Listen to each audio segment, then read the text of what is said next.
I'm not sure how this filming setup is gonna work, but this video is long overdue, so I'm just gonna power on through. It's gonna be great. Anyways, the time has finally come for me to make the announcement video for the Fantasy AdventureAthon, aka the third ever AdventureAthon Readathon that I have ever hosted.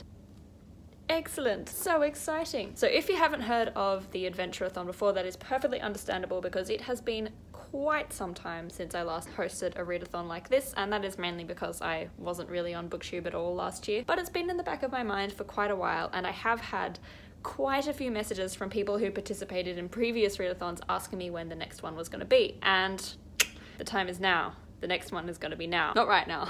For those of you who don't know, the AdventureAthon is a readathon that I started a couple of years ago, which is a choose your own adventure readathon. So the idea is that you get a readathon map and you choose your own path through the map, and that path that you choose is what defines your reading challenges. So everyone who does the readathon will get 7 reading challenges, but not everyone's 7 reading challenges will be the same. Along with that, once you reach the end of the map, you will come across one of 4 different characters, and these characters are your mascots if you happen to want to choose the team competition that is also part of the readathon. This particular readathon is fantasy themed and will be running from the 25th to the 31st of March, aka the last week in March. And the co-hosts for this particular readathon are obviously myself, Julia from That Bookie, or She's the Bookie on Twitter, Hannah from Tiny Book Dragon, also Tiny Book Dragon on Twitter, and Francine from As Read by Francine, who is a bookstagrammer rather than a booktuber, so go and check her out on Instagram and Twitter. So that's all the basics for the readathon. Now let's get into the actual specifics for this particular readathon, aka the map and the challenges and all of that fun stuff. So first up, this is the map for the Fantasy AdventureAthon.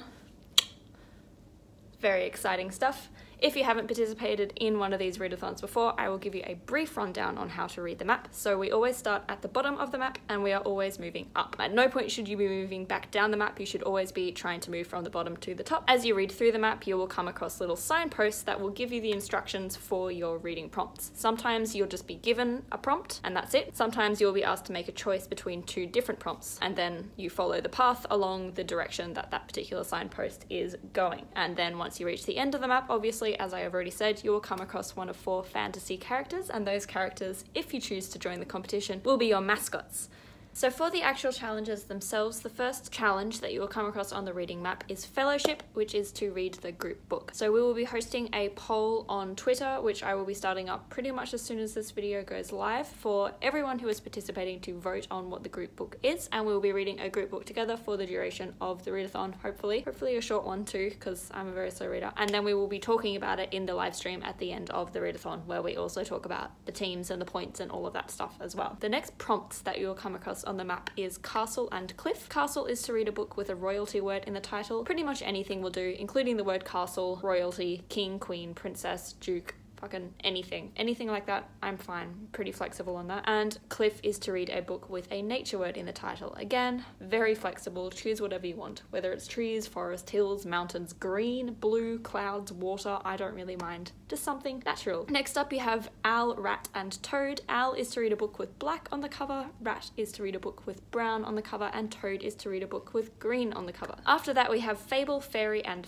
Fate. Fable is to read a book featuring fabulism or also magical realism, depending on which culture the author is from. For anyone who doesn't understand what those words mean, it is talking about a particular kind of fantasy element where things that are sort of unreal or fantastical tend to be described in a very mundane, ordinary, everyday life kind of way. They're really lovely kinds of books to read, so if you haven't come across any before, have a look around for some recommendations and maybe give it a go, because they are genuinely one of my favorite genres of books to read, and I strongly recommend you giving them a shot. Fairy is to read a fairy tale or a fairy tale retelling, and Fate is to read a book set in the past, some kind of historical fantasy, which there are in abundance. After that, the prompts are Bewitch or Bewilder. Bewitch is to read a book featuring some kind of romance type relationship, and Bewilder is to read a book with some kind of plot twist. I will be making some videos and blog posts featuring books that fit this particular category, because I understand it can be difficult to find books that fit this this prompt without also maybe accidentally finding out some spoilers or something like that, but it should be something a little bit fun. After that we have Quest, Journey, and Adventure. So Quest is to read a short story or poetry anthology, or even just one from a short story anthology. I will accept if you're struggling to find anything that you particularly like. I kind of chose this because I thought it was like side quest style. Not sure if it works, but I like it anyway. Journey, which is to read a book more than 500 pages long, something a bit of a challenge for you.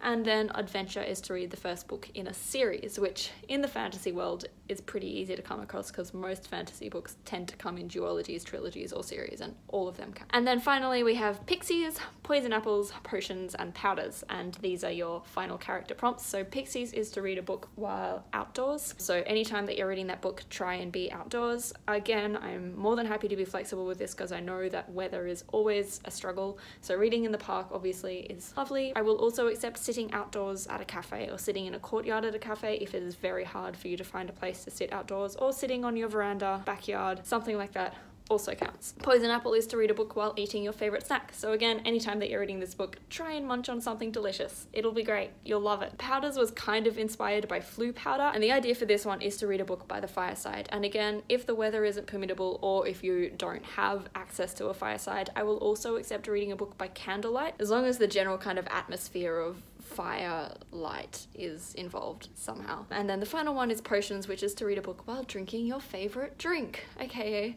every time that you're reading this book, make sure that you're drinking some kind of delightful, festive, magical potion.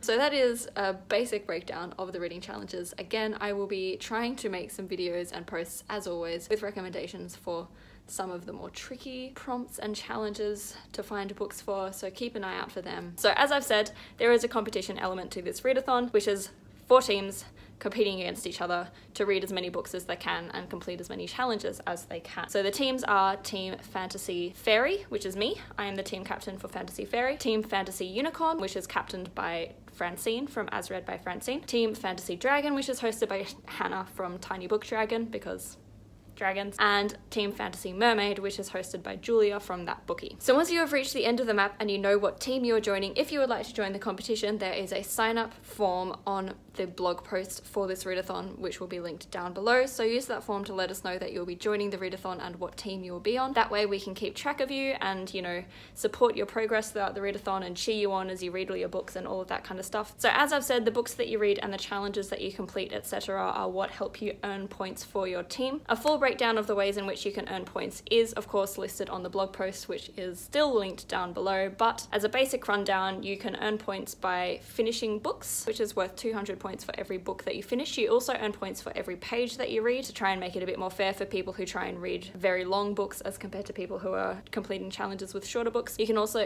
earn points by finishing your full challenge path, aka managing to cross off every single one of your challenge prompts for your path, which is worth 500 points. You also earn points by making posts on Instagram, on Twitter, on YouTube, or on your blog. If you happen to have a blog, all of them are worth points for every single post that you make. And you can also earn points by participating in the Instagram photo challenge that we'll be hosting this particular year, and also the Twitter sprints, which will be run on Twitter. So lots of different ways that you can earn points, all of them trying to encourage you to read as much as you can, and also just to participate and be a part of the readathon community as much as you can as well. And finally, just some little extras. So as I have already said, we will be hosting a photo competition on Instagram, which will be posted closer to the readathon in terms of the actual photo challenges, but make sure that you're following us on Instagram so you can keep up to date when those photo challenge prompts are released, and then there will be a challenge per day and you will obviously earn points for participating in that challenge for your team. We will also be hosting daily reading sprints on Twitter. The schedule will also be announced closer to the date, so make sure that you're following us on Twitter so that you can keep up to date on when those reading sprints will be. And again, you can earn points for your team by participating in them. And finally, as I have said, there is a Discord chat that you can join to help get to know other people that are in the readathon. It's a great way for you to share your TBR videos and TBR posts and get other people to see what you're reading and, you know, share in the general excitement of the readathon.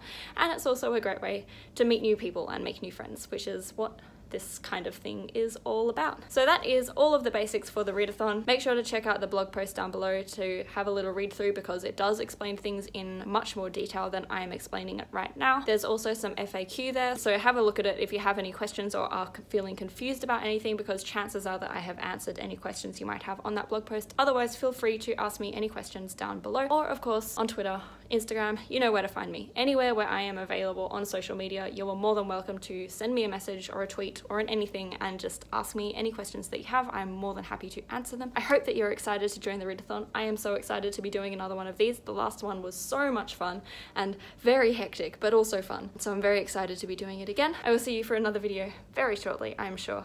And until then, as always, stay classic. Sit there and count your little fingers,